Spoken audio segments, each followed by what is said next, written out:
Hello, sociology scholars. This is segment number 2 of our video lesson titled Types of Society.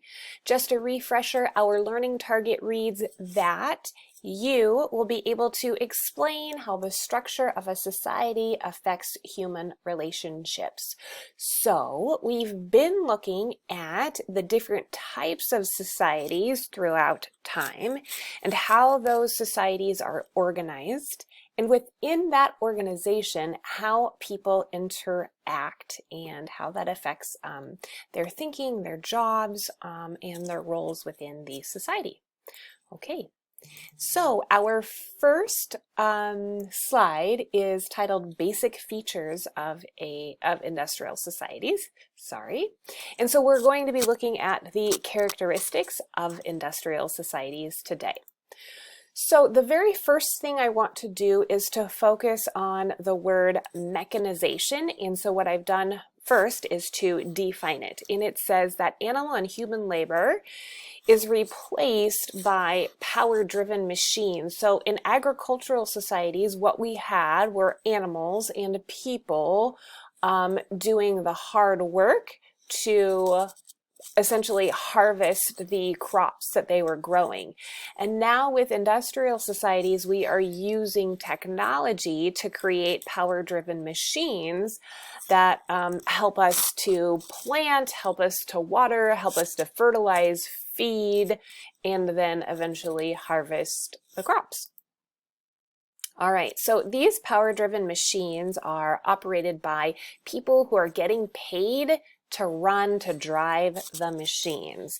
And they're becoming increasingly complex and specialized. Now, if you're not part of an agricultural community, you may not know that farm machinery today, like combines, they have GPS units in them. So the person operating the combine, they can actually set a course in the GPS, and then this massive machine can do the work. It's actually really, really neat. Okay, farmers can produce enough food to support larger numbers of people. So in industrial societies with power-driven machines and technology, we're going to have bigger corporations. Now, there are still small farmers, but now we have really, really big corporations that are going to be essentially the farmers for the nations, and they are going to be producing large quantities that can support large numbers of people. So what this does, you could say that it allows it provides the opportunity, and there's also a downside to this, but what's happening is that people are moving away from the farms and they're moving to the cities because not every family has to farm in order to grow their own food. Okay, so the definition, this is a definition type of note. It says urbanization, and the way that I think of urbanization is the building up of cities. So if we break down this word urban, we replace it with city. We might say cityization. It is the building up of the cities. So the building of the buildings, the spread, the growth of people within the cities. That was my toddler in the background, so I apologize if you could hear that. Here are some pictures that represent some of the details that we were just learning about. So in industrial societies, we now have large-scale farm operations to feed the society. And then I just chose a picture, a beautiful picture of Seattle to demonstrate that people were moving away from the farms to the cities. Okay, so more characteristics or features of industrial societies. If we look at the case of the United States, the Industrial Revolution happened in the US in the mid-late 1800s. And so what we have with the Industrial Revolution is a factory system. So we have the building of factories, we have mechanization in the factories. We now have factory workers. This whole system of factories led to city growth, urban growth. Okay, and because of the historical nature of the time, with people really moving from all over the world, but a big part of Europe, so increased immigration from Europe provided the needed labor that was integral to this building of the factory system in the United States. Okay, and because we have the factory system, because we have increased urbanization, this leads to urban growth, or the building up of the cities. Okay, and this last note reads that societies today, they are shifting to an industrial economic base. So let me back up just 1 second, I apologize. So today we actually have some agricultural societies that are currently shifting to an industrial economic base. Those include Vietnam and Malaysia. And so this is a picture of Vietnam. I thought it was a pretty one too. Okie dokie. We are now going to switch gears, so switch topics with industrial societies and talk about the changing role of the family. Our first note reads that kinship-based systems. So in agricultural societies, families were really central and important within those societies. Those kinship-based systems really are ineffective at solving problems that arise in larger scale societies, which we often find within industrial societies. So what's going to happen is we are going to see that family functions, they change. We're going to see that economic activities move to the factory. So no longer are people going to be making money by working their land and selling their goods. That money base is going to be moved to the factory setting. And it says that homemade goods are replaced by mass-produced items. So no longer are you going to have clothes that are made by usually the female mother role of the family.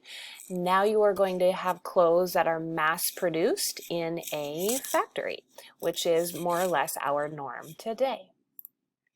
Okay, more on the changing role of the family.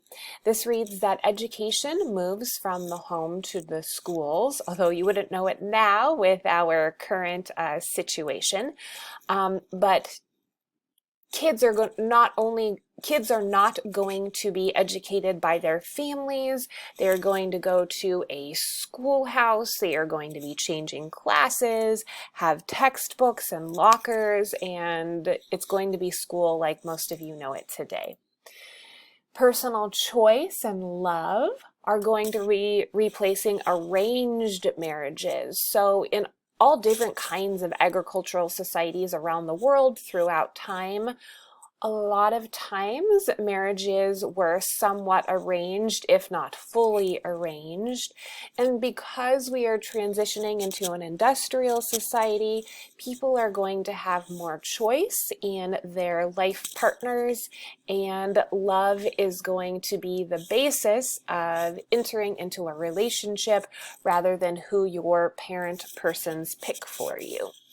Women are going to start to enter the workforce and work in those factories, and this actually increases social mobility. So what we're talking about are social classes. So if we use just rudimentary classes as in poor, middle class, and upper class, there are variations of that, of course, today, but we are going to be able to move. If we are born into one class, we may not have to stay in that class because we are going to be able to move to other classes. And of course, that is dependent on our occupations, how much money we earn, different opportunities, and even luck enters into social mobility. Okay. This one reads that social class is based more on occupational achievement than of one's own parents, and that relates to the example that I gave before, in that Today, we get to decide what occupation we have.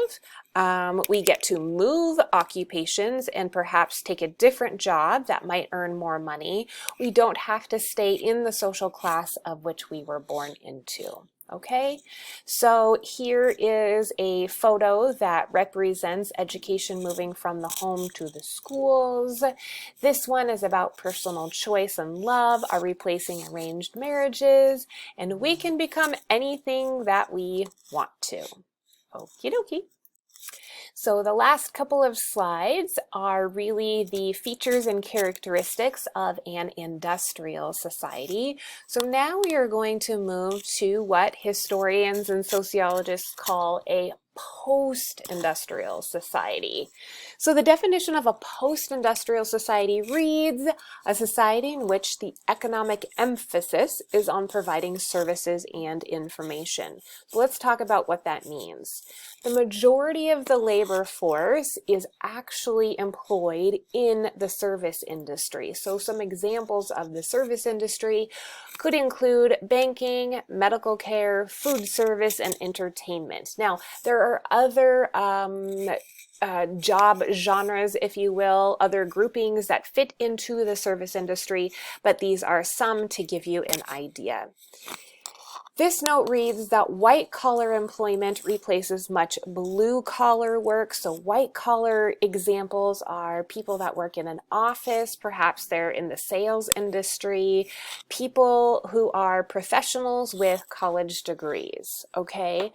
Whereas blue-collar work is considered people that work in a factory, manufacturing jobs, work on the construction site, or perhaps they are in the skilled trades. So oftentimes what we see in a post-industrial society, which the United States is currently in right now, we are starting to see more white-collar employment replacing blue-collar work. Okay. Technological knowledge is a key feature within post-industrial societies. And knowledge is used to create innovation, so the new things that we create, and knowledge becomes the basis for decision making. Technological expertise gains in importance, so does educational and research institutions. So educational, so think about colleges, universities, and how those are connected to the technology industry. Same thing with research institutions. Okay, moving to our next slide. That represents white collar and blue collar.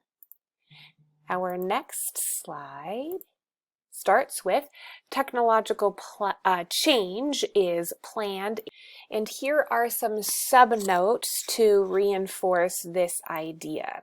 The first one reads that with industrial societies, the effects of new technology are not assessed, they're not thought about, they're not tested before the introduction of that new technology. So for example, the automobile engine, when it was first designed at the turn of the century, the environment wasn't a thought. It was this new innovation, this new thing that could be put into a vehicle, and boy, was it amazing, and I've got to market it, and I've got to sell it, and people wanted it, right?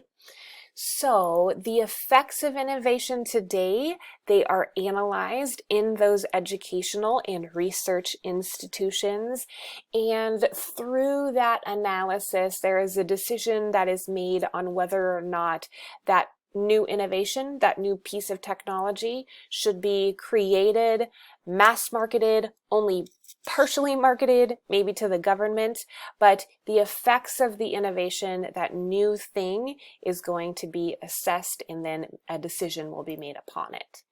There is a reliance on computer modeling, and so what that allows us to do is that we can see, we as a group of people, we can consider large numbers of interacting variables at the same time, simultaneously. So examples of this would be I have photos here, pictures.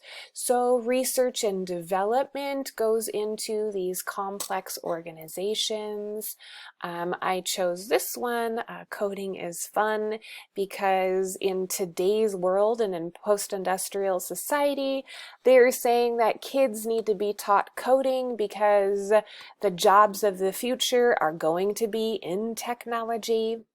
And then this was an example of computer modeling. And yes, that is the end of this part on post-industrial societies. Okay, we are going to end our video lesson with historical research and professional thoughts. So there is a historian named Francis Fukuyama, and he believes that, he's still alive, he believes that the transition to post-industrial society increases social instability. So think about our country right now, what we've been going through for the past couple of years, and kind of apply that to our current situation.